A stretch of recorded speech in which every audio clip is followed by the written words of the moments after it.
primauté d'un enfant de Dieu doit être la vie éternelle. Alléluia. Vous allez voir, comme je dis, que lorsque quelqu'un vient à Dieu, quelqu'un ne peut pas venir à Jésus-Christ, entendre la parole. Parce que vous savez que la connaissance, on acquiert la connaissance. Parce que la Bible dit tu deviens enfant de Dieu. Et la Bible dit tu connaîtras. Donc, lorsqu'on vient à Dieu, tout un chacun, vous comme moi, nous sommes venus avec une situation. Mais la situation te permet d'entendre la parole de Dieu. Est-ce que vous comprenez? La situation te permet d'entendre la parole de Dieu.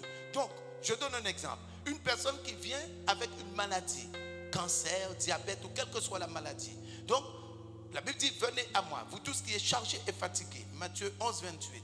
Venez à moi, vous tous qui êtes chargés et fatigués, je vous donnerai du repos. Donc, tu viens, la personne va venir avec une situation.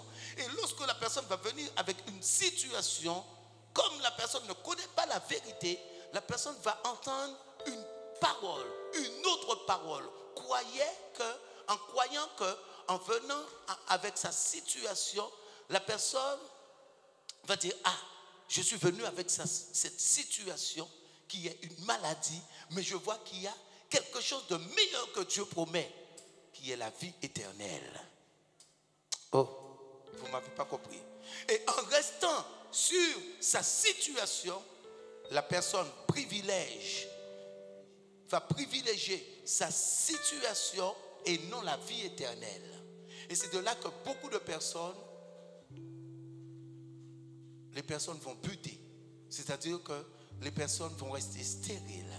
Parce que les personnes vont penser à leur vie, à leur situation. Mais regardez ce que Jésus dit. Oh. Aïe, aïe, aïe, aïe, aïe, aïe. Parce que beaucoup de personnes vont dire, mais pourquoi je reste dans cette situation? Parce que tu ne crois pas. Tu crois que tu crois, mais tu ne crois pas. Parce que le croire, la personne n'est plus focalisée sur sa situation. Parce qu'il dit, je suis venu pour donner la vie. Mais pas une vie terrestre. Lui, il ne parle pas de la vie terrestre. Parce que regardez ce que Jésus dit. Dans le livre de Matthieu. Matthieu 10. Matthieu 10. Matthieu 10. Il y a quelque chose de meilleur. Parce que Dieu est là pour vous. Le meilleur. Afin que vous puissiez avoir une paix. Afin que vous puissiez avoir une joie. Afin que vous puissiez avoir de l'espérance. Oh, de l'espérance. Qu'il y a quelque chose de meilleur pour vous. Et ce qui est meilleur pour vous n'est pas dans ce monde. N'est pas sur terre. Matthieu 10. Verset 28. Regardez ce que Jésus dit. Ne craignez pas ceux qui tuent le corps. Waouh. Donc ça veut dire que, alléluia, il y a des ennemis qui vont venir dans le but de tuer. Oh. Jésus dit, ne craignez pas ceux qui tuent le corps et qui ne peuvent tuer l'âme. Et qui ne peuvent tuer l'âme. Ne les craignez pas. Ils peuvent tuer le corps, mais ils ne peuvent pas tuer l'âme. Craignez plutôt celui, c'est au singulier là, celui, donc il n'y a qu'une personne, celui qui peut faire périr l'âme et le corps dans la géhenne. Oh. Est-ce que vous voyez ce que Jésus est en train de dire? Donc, lorsque tu viens à Jésus, c'est pas parce que tu as une situation qu'il faut te focaliser, et c'est pas parce que tu as une situation que le royaume de Dieu n'est pas pour toi. La Bible nous dit qu'il y avait l'homme pauvre, et cet homme est mort. Mais cet homme est mort de maladie. Et cet homme, par la suite, va être dans le sein d'Abraham. Tandis qu'il y avait un riche. Il avait une vie sur terre. Il vivait une vie excellente. La Bible dit que tous les jours, il était joyeux sur terre. Et aujourd'hui, c'est ce que beaucoup veulent, être joyeux sur terre. Mais c'est éphémère. Il est évident que lorsque tu viens à Jésus, Jésus, comme il est mort pour toi, il va te libérer. Parce qu'il faut que toi, tu sors de l'esclavage. Quelqu'un ne peut pas être esclave et entrer dans la Nouvelle Jérusalem. Quelqu'un ne peut pas être esclave et rentrer, alléluia, dans la cité de Dieu. Parce que la Bible dit que Dieu avait un plan pour le peuple d'Israël. Le peuple d'Israël, Dieu les a libérés de l'esclavage en les sortant sous la main de Pharaon pour aller dans la terre promise où coulait le lait et le miel. Ce pays était Canaan. Comme aujourd'hui, Jésus-Christ est mort afin de libérer, de sortir de l'esclavage, de sortir sous un joug. Parce que qu'est-ce qui fait que les personnes ne croient pas? En fait, quand je dis les personnes, je ne parle pas de tout le monde. Mais vous allez voir que beaucoup de personnes ne vont pas croire. Parce que les personnes vont venir, mais ne vont pas accepter le Seigneur. Or, sans lui, quelqu'un ne peut pas avoir la vie. Sans Jésus, quelqu'un ne peut pas avoir la vie. Et eux, les personnes ne vont pas accepter. Donc ça veut dire que les personnes ne croient pas réellement. Vous savez quelque chose, vous allez voir, il y a beaucoup de personnes en fait, les chrétiens en fait vont dire que eux ils croient, mais beaucoup de choses que les personnes, parce que pourquoi? C'est le comportement. Et l'ennemi, qu'est-ce qu'il va voir? Le comportement et la réaction, et va savoir ce qui est dans le cœur. Or, il ne peut pas lire ce qui est dans le cœur, mais que par le comportement. Alléluia. Je vais te poser une question, toi qui es assise là. Aujourd'hui, si tu perds ton père, si tu perds ta mère, ton frère ou ta soeur, est-ce que tu vas avoir de la joie? Est-ce que tu vas rayonner de joie? Si tu ne rayonnes pas de joie, c'est que tu ne crois pas. Parce que, pourquoi je dis que tu ne crois pas? C'est ta réaction. Parce qu'aujourd'hui, si ta fille, ou ton fils, ou ta mère, ou ton père, quel que soit, réussit à quelque chose, réussit à un examen, tu vas être joyeux. Si maintenant, ton père ou ta mère se marie, tu vas être joyeux. Alléluia. Donc, le fait de ne pas être joyeux, c'est que tu ne crois pas que réellement il y a une vie éternelle. Parce que l'apôtre Paul va parler de ça. La différence entre maintenant quelqu'un qui croit et quelqu'un qui ne croit pas. Regardez quelque chose.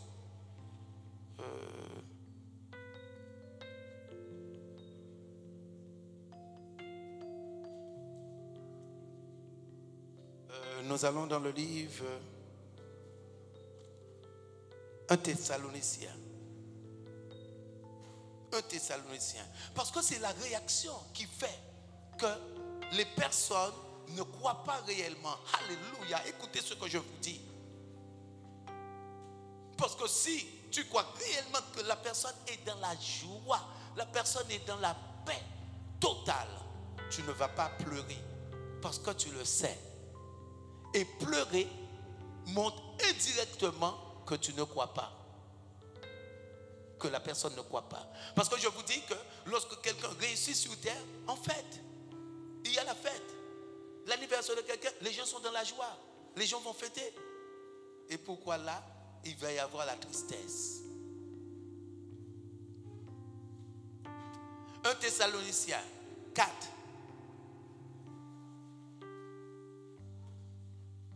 Regardez ce que l'apôtre Paul va dire. Parce qu'eux, ils croyaient réellement. Verset 13. Nous ne voulons pas, frères, que vous soyez dans l'ignorance au sujet de ceux qui sont décédés.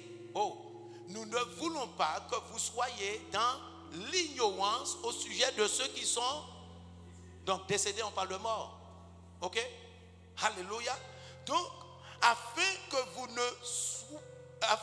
ne vous affligissiez pas comme les autres qui n'ont point d'espérance, afin que vous ne vous afin que vous ne vous affligez pas comme ceux qui n'ont pas de 1 Thessaloniciens 4 verset 13, pour ceux qui n'ont pas trouvé encore, pour ceux qui n'ont pas encore trouvé. 1 Thessaloniciens 4 verset 13. Nous ne voulons pas, frères, que vous soyez dans l'ignorance au sujet de ceux qui sont décédés, afin que vous ne vous affligez pas comme les autres qui n'ont point d'espérance. Car si nous croyons que Jésus est mort et qu'il est ressuscité, croyons aussi que Dieu ramènera par Jésus-Christ avec lui ceux qui sont décédés. Oh, alléluia. La Bible dit que si il est mort et il est ressuscité, aussi nous croyons aussi que Dieu ramènera par Jésus-Christ avec lui ceux qui sont décédés. Parce que lorsque tu viens à Jésus, il y a une vie. Et c'est pour cela que vous voyez, pour ceux qui croient, l'apôtre Paul dit, aujourd'hui, on ne peut pas être affligé. Parce que être affligé, si la personne, c'est comme aujourd'hui, quelqu'un se marie et j'ai la tristesse, mais c'est qu'il y a un souci. Si maintenant, tu aimes la personne et tu vois que la personne est épanouie, la personne a rencontré la bonne personne, eh bien, ça va être une joie. Tu dis, ah, elle est heureuse, elle est épanouie, il est épanoui, il est heureux. Oh, quelle joie! Oh, merci Seigneur.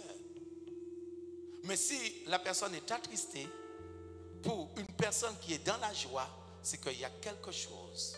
Il y a quelque chose dans le cœur. Il y a quelque chose qui ne va pas. Il y a une jalousie, il y a quelque chose qui ne va pas. Parce que ce n'est pas normal. De même que lorsque tu crois que la personne qui est décédée et qui était en Jésus-Christ, tu ne peux pas être affligé. Parce que tu crois. Et lorsque tu pleures, tu te lamentes, c'est que tu ne crois pas à la vie éternelle. Et c'est de là que l'ennemi ne lâche pas beaucoup de personnes. Parce que l'ennemi voit. Alléluia. Vous voyez, Jésus-Christ dit, ne craignez pas, ne craignez pas, ne craignez pas. Mais il faut que tu sois pleinement en Jésus-Christ. Vous voyez que beaucoup de personnes vont venir à Jésus-Christ. Les personnes vont regarder quelle est leur situation. Oh, je ne travaille pas, mais ça c'est rien. Parce que les gens travaillent, les gens sont riches et vont en enfer. Les rois vont en enfer. Les rois ne possèdent pas, n'ont pas de terrain, mais vont en enfer. Mais aujourd'hui, oh, la promesse est une vie éternelle. Et on ne peut pas aller dans cette vie éternelle sans Jésus. Le livre de Jean. Oh. Le livre de Jean. La Bible dit, craignez celui qui décide. Ne craignez pas ceux qui ne peuvent pas tuer l'âme. Parce que l'âme ne peut pas être tuée par l'autre. L'âme, c'est un esprit. Et il n'y a que Dieu qui juge et qui décide là où les esprits vont. C'est-à-dire, le diable sera enchaîné. Les hommes ne peuvent pas tuer le diable. Les hommes vont briser la puissance des ténèbres, vont arrêter son cursus, vont briser pour que lui, il ne puisse pas continuer. Mais maintenant, l'arrêter ou l'enchaîner ou le tuer, personne ne peut le tuer. Il n'y a que Dieu qui a ce pouvoir de dominer, de régner sur les esprits. Et c'est pour ça que Jésus-Christ dit, ne craignez pas ceux qui ne peuvent pas tuer l'âme. Parce que l'âme, c'est un esprit. Et il n'y a que Dieu qui dit, où l'âme va, tu vas au paradis ou en enfer. Il dit craignez celui-là, c'est au singulier. Et ne craignez pas ceux, les esprits méchants. Ne craignez pas l'ennemi. Ne craignez pas vos ennemis. Parce que comme Jean le Baptiste, on l'a tué. Jean le Baptiste, on l'a décapité. Mais la Bible dit que par la suite, Jésus, sur la montagne de la transfiguration, qui on voit? Jean le Baptiste, qui est en train de converser avec Jésus. Et c'est pour cela que Jésus, en aucun moment, comme il croyait, n'a eu des larmes. Jésus n'a pas eu de regrets. Lorsque Jean le Baptiste va mourir, et c'est de là que Dieu dit que quelqu'un qui est charnel va dire, mais Jésus, mais il est méchant. Comment quelqu'un qui a préparé son chemin, comment quelqu'un qui a préparé tout pour Jésus, tout, il a planifié, il a tout préparé, et cette personne va mourir, et Jésus-Christ ne va pas aller. Au contraire, la Bible dit que Jésus-Christ est sorti dans cette ville. Waouh! Ça veut dire débrouillez-vous avec votre corps. Jésus est sorti dans cette ville. Lorsqu'on a dit que Jean le Baptiste est mort, il est sorti parce que Jésus-Christ, comme il est Dieu, il croyait à cette vie éternelle. Et que là, c'est juste l'enveloppe. Donc vous voyez que son attitude fait que lui, il croyait. Est-ce que c'est le même pour toi? Oh, maman, papa. Parce que regretter quelqu'un qui est en Jésus-Christ et qui meurt et que toi tu es affligé, indirectement, tu es égoïste. Ah oui? Parce que la personne se trouve dans le bonheur. La personne se trouve là où on n'a plus rien besoin. La personne n'a ni faim, ni soif, ni besoin de médecin. Imaginons, on prend exemple sur quelqu'un qui était dans une situation malade ou qui était paralysé. La personne va pleurer, ou mon papa, ou ma maman. C'est que la personne ne croit pas. Tout simplement. Et la personne reste égoïste. Ah, j'aurais aimé. Mais à Dieu, c'est les autres qu'on voit. Et non, moi, j'aurais aimé. C'est le dessein de Dieu qui se réalise. Et non notre dessein. Vous voyez? Et croyant à cette vie éternelle, c'est pour ça que l'apôtre Paul, vous voyez, dit, ne vous affligez pas. Ne vous affligez pas. Je vous le dis, c'est pour que je vous donne cette connaissance, c'est pour que vous ne puissiez pas vous affliger. Parce que ce sont ceux qui n'ont pas d'espérance. Ce sont ceux qui n'ont pas donné leur vie à Jésus-Christ qui doivent être dans cette situation. Mais nous qui croyons, nous devons être dans la joie. Et lorsque tu as cette vision, plus rien ne peut te déstabiliser. Parce qu'aujourd'hui, pourquoi les personnes sont déstabilisées? Ah, ma soeur, tu pourras m'exhorter, rien ne va. Je ne comprends pas ma situation. Je ne comprends pas ma situation. Ah, je ne comprends pas. Parce que c'est pour ça que je dis que quand les personnes viennent, les personnes ne viennent pas pour moi. Si quelqu'un croit que tu viens pour moi, mais tu n'es pas chrétien. Tu ne viens pas pour le pasteur. Ta délivrance, c'est toi. Te fâcher avec moi, c'est pas, ça ne te favorise pas. Parce que tu ne viens pas pour moi. Tu viens pour Jésus-Christ et que tu crois que maintenant, en donnant ta vie, que toi, tu vas recevoir une vie éternelle. Mais maintenant, cette vie éternelle, pour y aller, il faut être libéré. Ça veut dire de sortir dans ta situation. Est-ce que vous comprenez? Ça veut dire sortir de la situation permet de voir. Parce que, est-ce que vous avez compris? Sortir dans la situation permet de voir quoi? Que tu es en cursus d'être irréprochable. Parce que aujourd'hui, où l'ennemi va prendre les personnes, si tu es dans la colère, si tu es dans l'amertume, si tu es dans l'offense, mais il va te prendre. Mais lorsque tu es libéré, ce qui veut dire que tu te rapproches de Dieu et tu n'as plus ces choses. Tu n'as plus une situation pour t'accuser. Et c'est pour cela qu'il faut être libre. Il faut sortir de l'esclavage pour entrer dans la cité de Dieu, pour entrer dans cette vie éternelle. Vous voyez, la Bible dit, le corps, l'âme et l'esprit irréprochables. Corps, âme, esprit irréprochable. Parce qu'aujourd'hui, en tant qu'enfant de Dieu, toi, il ne faut plus te baser sur ta situation.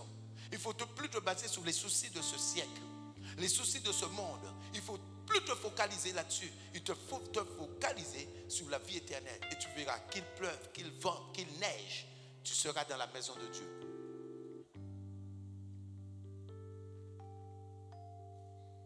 Parce que les personnes veulent faire à leur manière. Mais tu ne peux pas faire à ta manière. Comment quelqu'un qui ne se nourrit pas? Parce qu'il dit que l'homme ne se nourrira pas de pain seulement. Et aujourd'hui, tu décides, tu ne viens plus. Mais tu ne te nourris pas. Mais si tu ne te nourris pas, tu deviens de plus en plus faible. Et plus tu deviens de plus en plus faible, plus la personne devient de plus en plus faible, plus la personne est prenable par l'autre.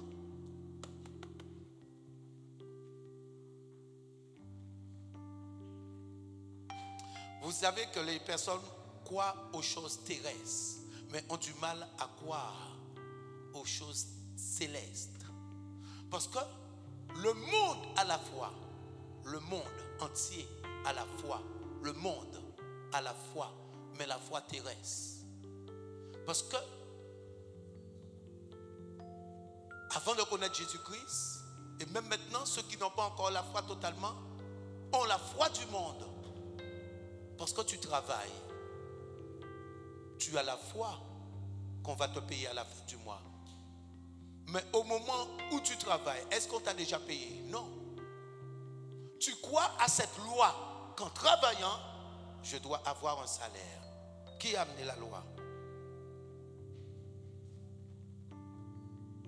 Parce qu'au moment où tu travailles, est-ce que tu as le salaire? Non. Mais vous allez voir que les gens croient fermement.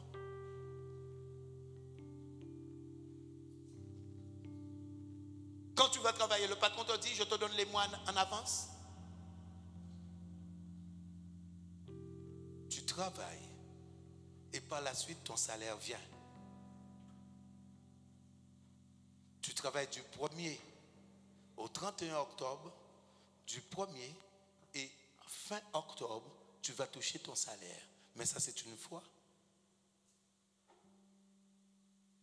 Mais les personnes croient à la foi terrestre et non à la foi céleste.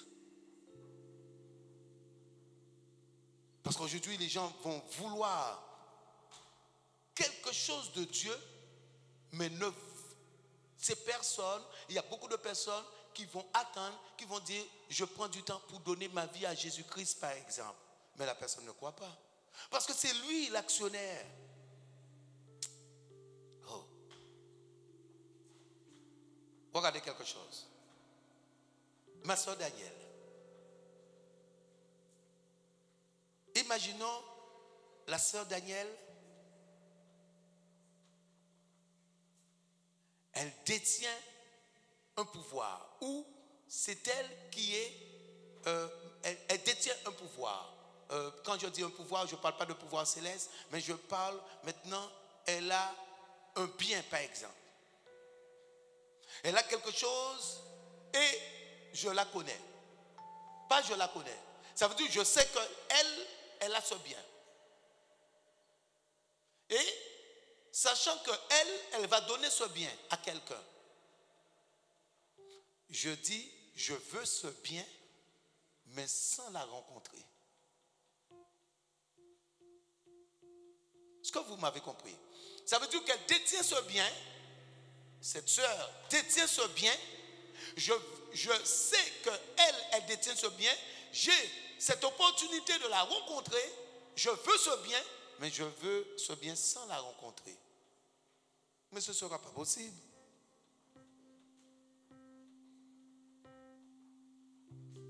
Parce que lorsque maintenant vous êtes dans une situation de ce genre et que vous voulez une faveur et que vous savez, vous dites aïe, aïe, aïe, aïe, ah c'est lui, ok d'accord.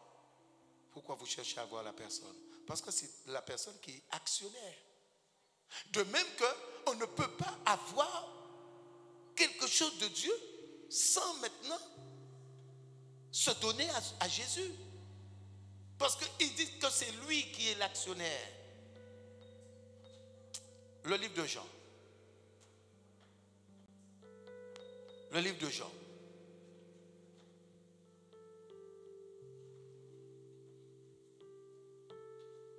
Le livre de Jean. Jean 6.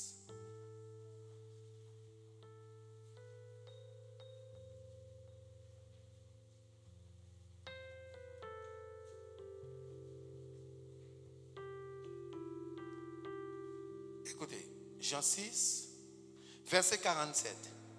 En vérité, en vérité, en vérité, en vérité, qui veut dire c'est quelque chose de sûr. Et c'est Jésus qui parle. Je vous le dis, celui qui croit en moi a la vie éternelle. Et comment quelqu'un va vouloir la vie éternelle sans Jésus? Parce qu'il dit, celui qui croit en moi. Verset 48. Je suis le pain de vie. L'homme ne se nourrira pas de pain seulement, mais de toute parole qui vient de la bouche de Dieu. Et c'est cette parole qui aujourd'hui donne la vie éternelle. C'est cette parole qui donne le repos. Mais maintenant, comment quelqu'un veut le repos et sans l'accepter? Oh mon Dieu. Comment quelqu'un veut le repos mais sans l'accepter? Sans Jésus-Christ. On ne peut pas avoir. Parce qu'il dit, celui qui croit en moi, moi je suis le pain de vie. Et il dit, mangez-moi. Si vous me mangez, vous vivrez. Mais lorsque Jésus dit de le manger, Jésus ne parle pas de sa chair. Il parle de sa parole. Parce qu'il dit que l'homme ne se nourrira pas de pain seulement. Là, il parle de l'âme qui doit se nourrir par sa parole. Et cette personne maintenant, il dit que cette parole est la vie. Donc quand tu manges cette parole, tu communiques la vie en toi. Ça veut dire là où il y a la mort, là où il y a la maladie n'a plus place, la mort n'a plus place. Alléluia. Les esprits méchants sont terrassés parce que cette parole amène la vie.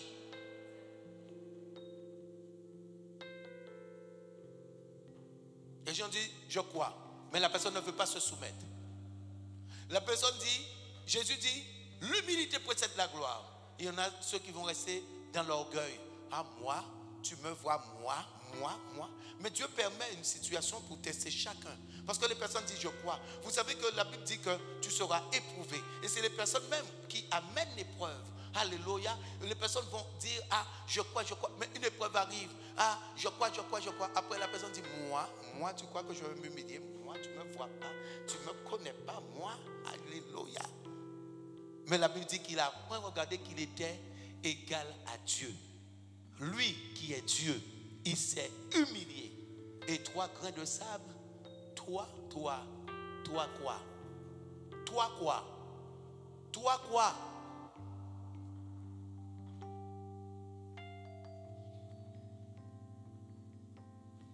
Et c'est là le diable prend des personnes.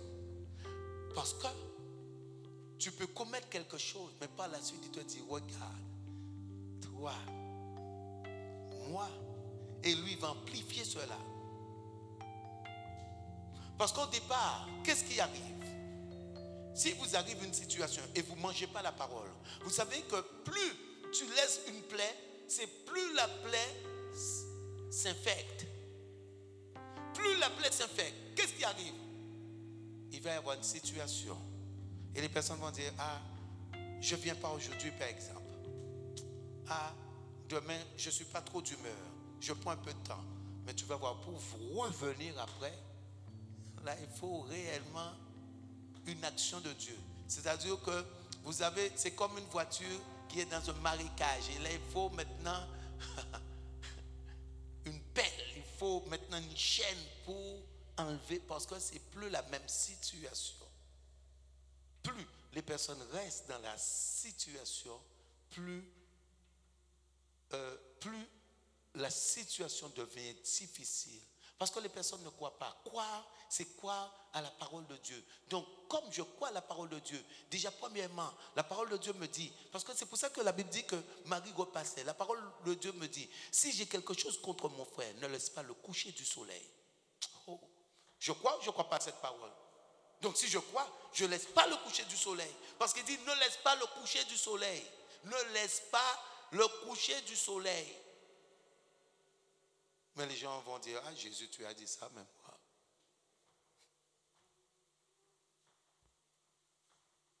Jésus, tu as dit, humiliez-vous, même moi, je ne veux pas m'humilier. Mais c'est que tu ne crois pas. Parce qu'il dit, dans son royaume, celui qui s'humilie, lui, il élève. Oh, comme Joseph s'est humilié, il a élevé. Aïe, aïe, aïe, aïe, aïe, aïe. Joseph s'est humilié, Dieu l'a élevé. Parce que c'est lui qui élève. Le croire? Est-ce que vous comprenez croire? Croire, c'est lorsqu'il y a une situation, eh bien, la personne va mettre la parole en pratique. Comme je vous ai parlé de décès. Si quelqu'un qui croit et il y a un décès, la personne va, comme la personne croit, la personne a une autre manière de voir. Comme Jésus-Christ. Regardez sa réaction. Parce qu'il le savait que Jean le Baptiste était au paradis. Donc il n'avait pas à se lamenter avec les autres. Et si vous voyez, les disciples de Jean ont agi charnellement. Mais maintenant, Jésus-Christ, en quel moment, Jésus-Christ va sortir de cette ville parce qu'il croyait. Et par la suite, il va montrer aux disciples que Jean est là. Donc lorsqu'on dit on croit, c'est que Dieu permet une situation. Et même ceux qui n'ont pas la connaissance voient. Mais effectivement, la personne ne croit pas. La personne ne s'est jamais donnée à Jésus-Christ. Parce que je vous ai dit que venir ici, ça ne veut pas dire que les personnes sont à Jésus-Christ. C'est ceux qui vont croire. C'est ceux qui vont saisir la parole. C'est ceux qui vont prendre la parole.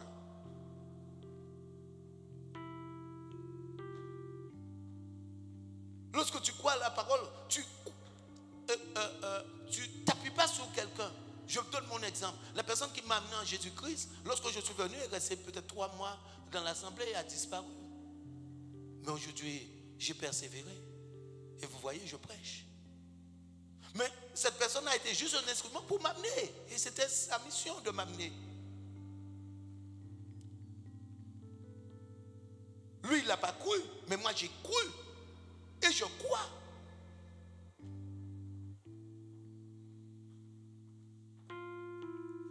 Il dit, je suis le pain de vie. Je suis le pain de vie. Je suis le pain de vie. Lorsqu'on dit qu'il veut Jésus, mais normalement, tous ceux qui n'ont pas Jésus, doivent dire, ah, je veux Jésus. Parce que tu ne peux pas hériter quelque chose de Dieu sans lui. Mais comment? Parce que les gens croient aux choses terrestres. Les gens regardent leur situation. Je ne travaille pas. Je n'ai pas de mari. Je n'ai pas de femme. Je n'ai pas d'enfant. Je suis dans telle situation. Il dit, ne craignez pas cela. Ne craignez pas cela. Mais craignez celui. Une personne. Jésus-Christ.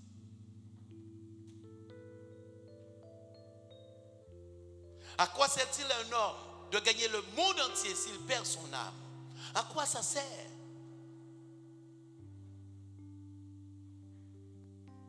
Parce qu'on peut prendre le passage de l'homme qui avait une vie excellente sur terre.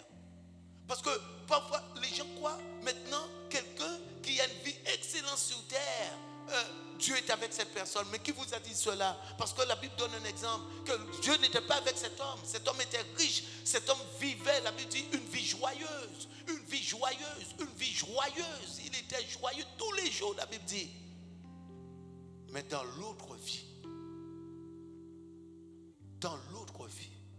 il pleurait. Dans l'autre vie, il gémissait. Il se lamentait. Et il demandait une faveur pour qu'on puisse venir arroser sa langue. Parce qu'il souffrait. Il brûlait. Parce que, vous savez ce que la Bible dit? Abraham dit, cet homme, tu as vécu ton paradis déjà.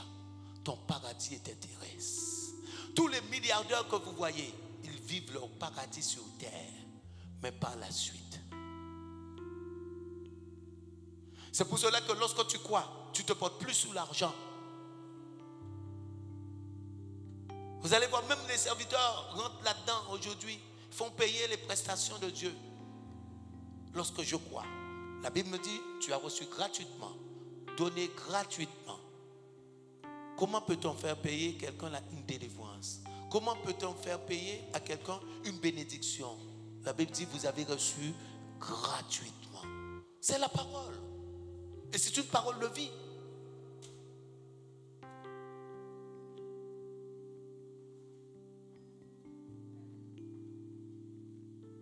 Alléluia.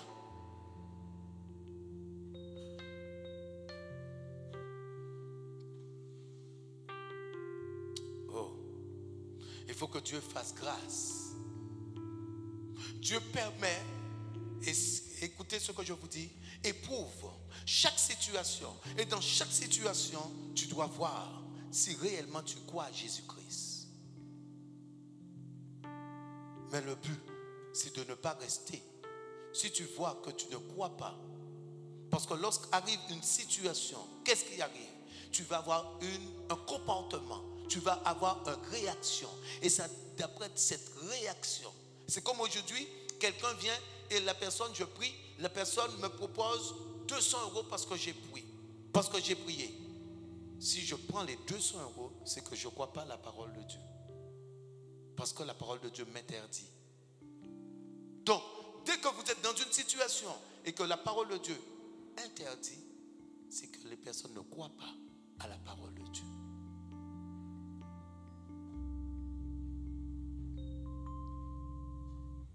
Dites-moi, les sœurs, aujourd'hui, vous voulez faire à manger et on vous donne seulement du sel. Le repas sera délicieux ou pas? Tu as un poisson à préparer, on t'a donné seulement du sel et de l'eau.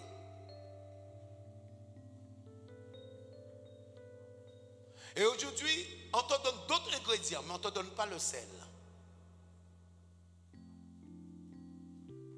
Vous voyez, c'est un ensemble qui va constituer et qui va faire que le repas va être bon. Un ensemble. Et quel que soit ce que tu fais, c'est un ensemble qui va faire que ce que tu vas entreprendre va réussir. Un ensemble, quel que soit l'objet, quel que soit ce que tu veux faire. Je veux faire même du sucre à coco. C'est un ensemble qui fera que le sucre à coco est agréable à manger. Un ensemble.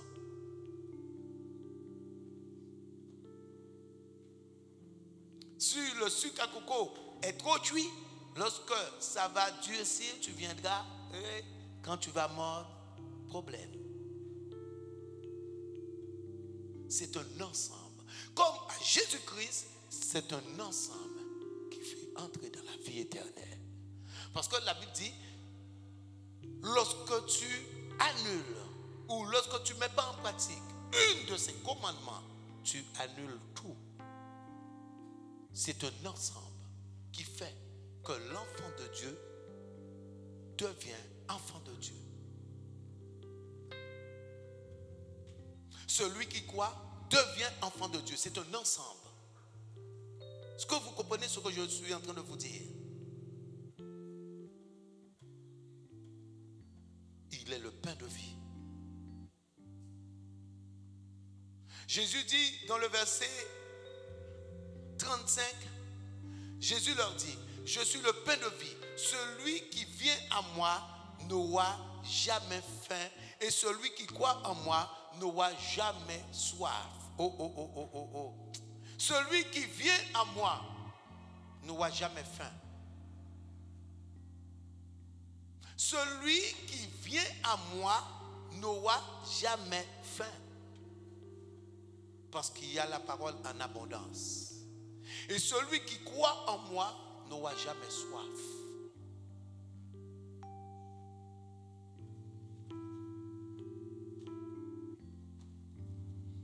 Et il dit, je suis le seul qui amène à la vie. Vous savez pourquoi je prêche sur ce passage. Et j'ai compris que Jésus parlait en parabole. Jésus, cette parabole dit que il y avait les grains semés. Et il y avait les grains semés, mais les grains semés étaient sur...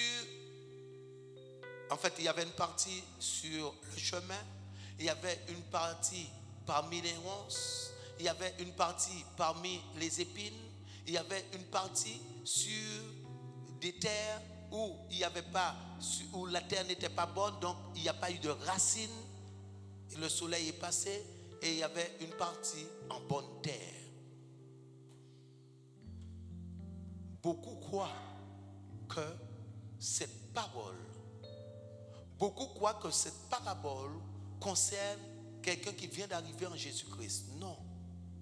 Ce sont des personnes qui sont ici, mais qui ne sont pas encore enfants de Dieu et qui sont dans ce cursus.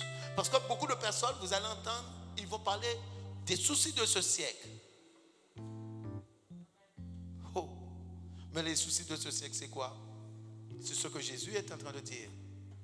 Les personnes vont parler de leur situation. Ah, je suis découragé, je n'arrive pas. La personne qui a l'amertume, qui ne veut pas s'humilier, c'est quoi? La personne n'a pas eu de racines. Et comme il y a une situation, le soleil est passé et ça va emporter la personne. Ce sont des personnes ici présentes.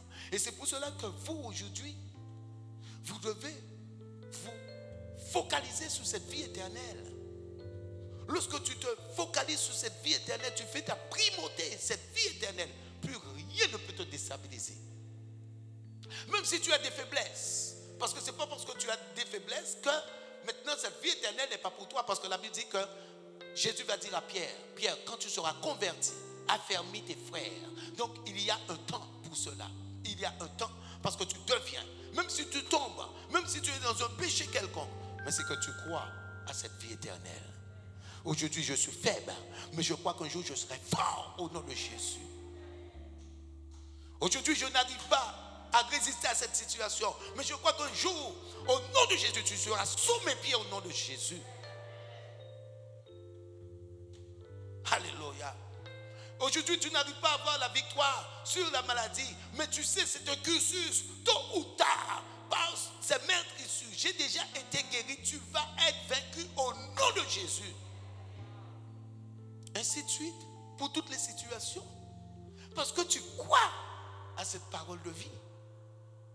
Parce que la parole peut produire que de la vie. La parole ne peut pas construire la destruction. Les gens qui se détruisent, c'est les personnes qui vont rester sur le moi. Qui vont rester sur le, comme j'ai dit, que sur l'orgueil, etc.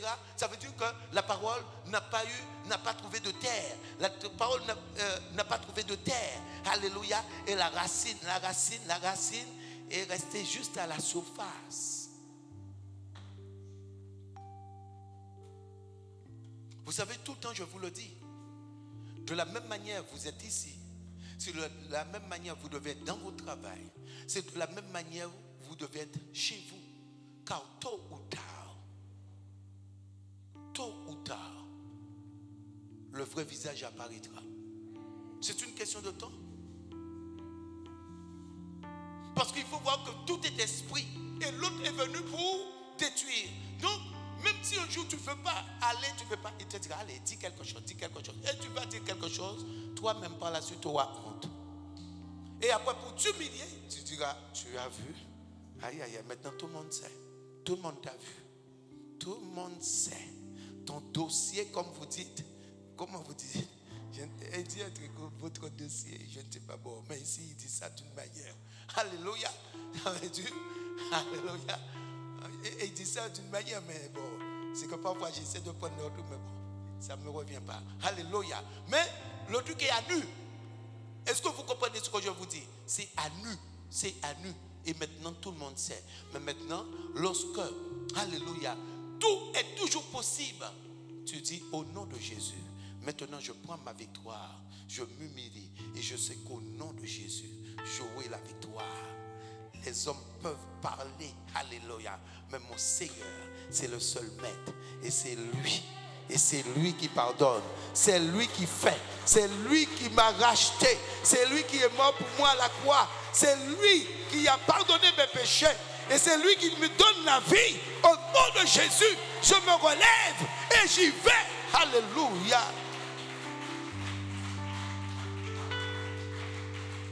Amen.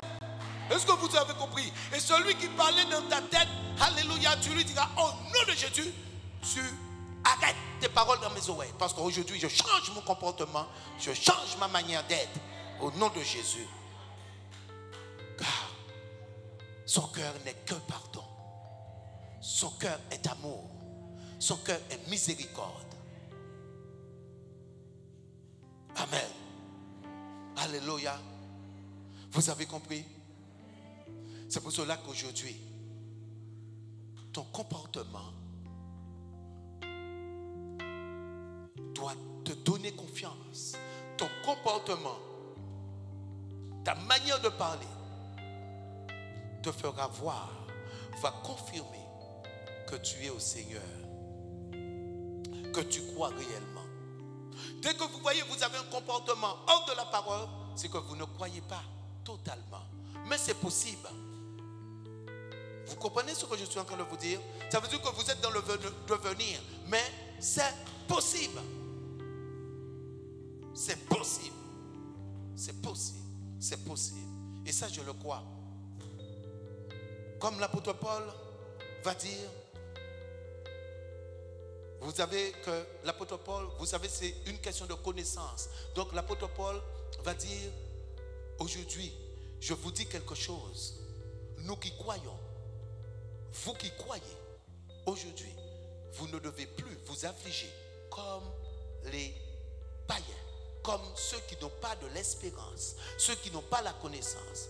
Comme aujourd'hui, je vous ai communiqué quelque chose, quelle que soit la faiblesse, quel que soit, alléluia, ce que tu n'arrives pas. Aujourd'hui, c'est possible. L'humilité précède la gloire. Focalise-toi sur la vie, la vie, la vie. La maladie ne pourra plus t'ennuyer. La maladie ne pourra plus arrêter ton cursus. Ce cursus. La maladie ne pourra plus, alléluia, t'empêcher de venir dans la maison du Seigneur. Car je crois. Regardez quelque chose. Élisée est mort de maladie. Isaac était aveugle. Isaac était aveugle. Parce que Isaac, lorsque Ésaü va venir, Jacob va venir, il ne va pas voir que c'est Jacob. Parce qu'il était aveugle. Il y a beaucoup de personnes qui sont mortes de maladie, mais qui sont au royaume de Dieu. Parce que ce corps retourne en poussière. Et c'est que c'est l'âme aujourd'hui. C'est l'âme qui est primordiale pour Dieu. C'est pour ça qu'il faut perdre